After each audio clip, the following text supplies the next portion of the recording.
Saya Andi Roni Natsir, saat ini tepat berada di rumah Peta Desa Matirole, Kecamatan Batu Cani, Kabupaten Bone. Yang kebetulan saja kita ingin mengunjungi rumah saya waktu dulu menjadi kepala desa juga, tepatnya di seberang jalan sini. Yang masih jauh sekitar 200-300 meter dari tempat ini. Ayo dong, kita sama-sama ke sana semua.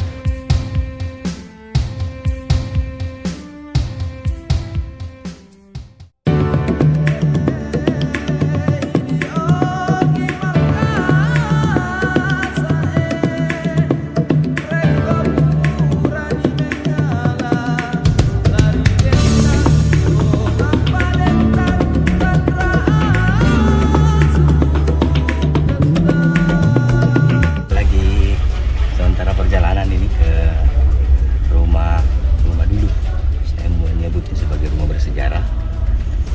Ya, memang ada perasaan rindu, sudah sekian lama tidak mengunjungi rumah tersebut.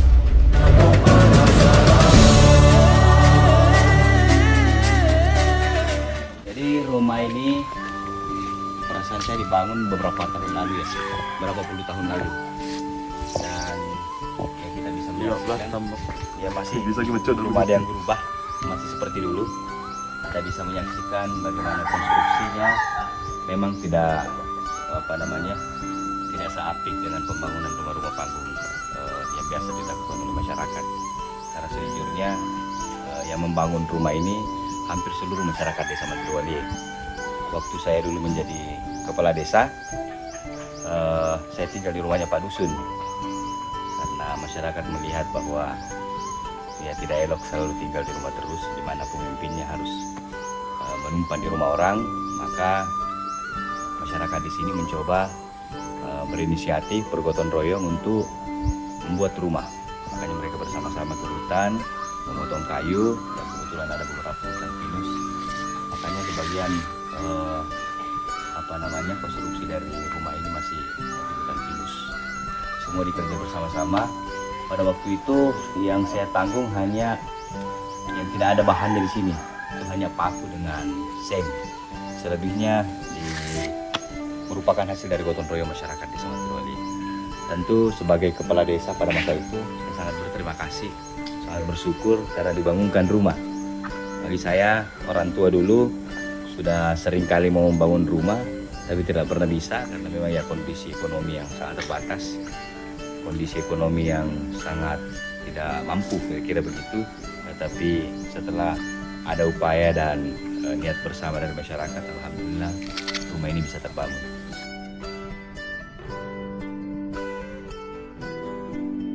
Ini selamat Idul Fitri masih ada ya. Selamat Idul Fitri. Kalau saya tidak salah, ini waktu saya calon anggota DPR Kabupaten Bone di masa ini. Tahun berapa itu, Pak? Ini tahun 2009 ya. Ya, 2009. Di sinilah hampir setiap hari saya menangani beberapa persoalan. Suatu waktu hal yang paling monumental itu karena saya menangani semua kasus yang ada di Matirole. Matirole ini terkait dengan persoalan tanah. Jadi semua tanah yang ada di Desa Matirole ini kita ukur. Ya, kemudian pasti ada tersisa beberapa persoalan. Nah, yang tersisa itu hampir 1 bulan full saya menangani satu persatu masalah tanah tersebut, dan alhamdulillah semua bisa diselesaikan dengan baik. Sehingga sampai hari ini itu bisa menjadi warisan buat kepala desa yang setelah saya, di mana kurang lagi mendapatkan persoalan-persoalan atau perselisihan karena disebabkan oleh lahan persawahan, lahan perumahan, maupun lahan perkebunan. Nah, memang mengkhawatirkan ini kalau diinjak semua. Belum ada, sampai hari ini belum ada apa ini? Plafon. Tetapi rumah ini pernah dikunjungi oleh banyak orang, ya, termasuk salah satunya anggota DPD hari ini, Andi Jamaludin Padindang, Ajib. Beliau berkunjung dan banyak orang, pejabat-pejabat dari Sulsel maupun Kabupaten Bone datang ke tempat ini. Alhamdulillah pada waktu saya menjadi kepala desa sungguh sangat bersyukur rasanya. Dan di situ memang saya tergerak mempelajari beberapa tokoh itu, termasuk Pak Aksa Mahmud pernah menginjak rumah ini. Dan banyak orang, beberapa tokoh-tokoh populer di Sulsel pernah datang ke tempat ini. Ayo kita ke di belakang. Ini ruang tamu Di sini rumah apa namanya? Ya, di sini kamar tamu, kamar tamu. Ini ruang keluarga. Waduh. Kalau ini kamar tidur saya. Kamar tidur. Masya Allah. Aku ini. Masya Allah. Ini kamar tidur. Ini bekas ini apa namanya? Tempat tenaga surya, panel tenaga surya. Dulu waktu saya menjadi kepala desa, saya tidak ingin masih panjang dulu rambut. Saya yang sudah tidak ada fotonya. Dulu masih panjang rambut, saya tidak ingin memotong rambut itu karena ya nasar saya sebagai kepala desa tidak akan pernah memotong rambut kalau tidak ada listrik di desa. Dan alhamdulillah di masa pemerintahan 1 tahun pemerintahan saya, seluruh rumah di Desa Matirole ini sudah terfasilitasi dengan listrik tenaga surya karena pada masa itu sangat susah PLN. Oh iya, perlu memang diketahui bahwa pada masa itu setelah beliau menjadi calon bupati dan kalah oleh Adintis Kaligo, di sini beliau 100% perolehannya. Kami memang di Desa Matirole ini dalam urusan politik selalu menyatu masyarakatnya. Tinggal disampaikan siapa yang kita dalam bahasanya ada sedi-sedingin. Dan inilah yang Pak Baso ini salah satu tokoh waktu di masa itu. Kita 100% di sini tapi kalah di secara keseluruhan.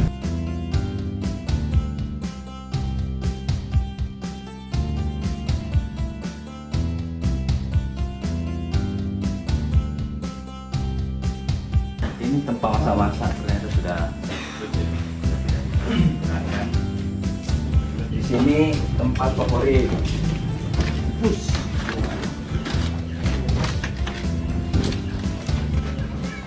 Jadi kalau malam-malam senantiasa biasanya banyak lalu lalang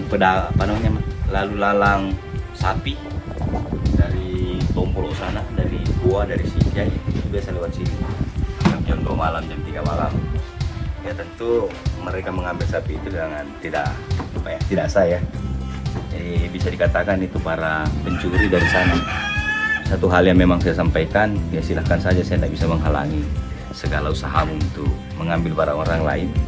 Tetapi yang pasti jangan pernah mengambil ataupun menyentuh sedikit pun barang milik warga saya.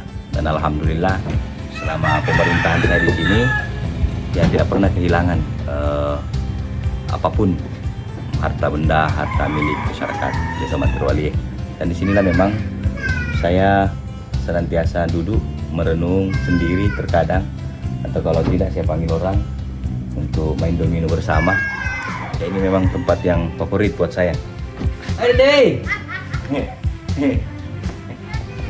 Tanya gina, teh girong. Au.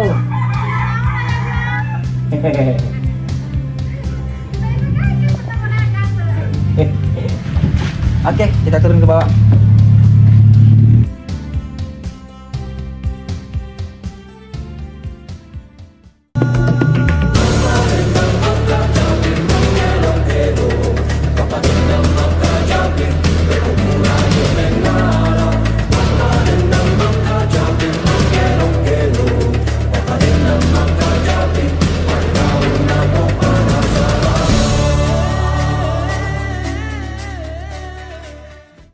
Oke, kita lanjut.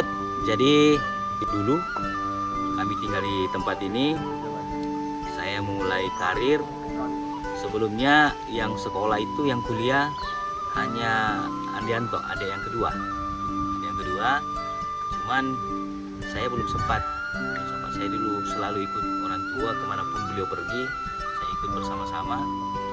Saya juga sejujurnya merasa terasing karena saya juga pengen sekali rasanya untuk bisa kuliah.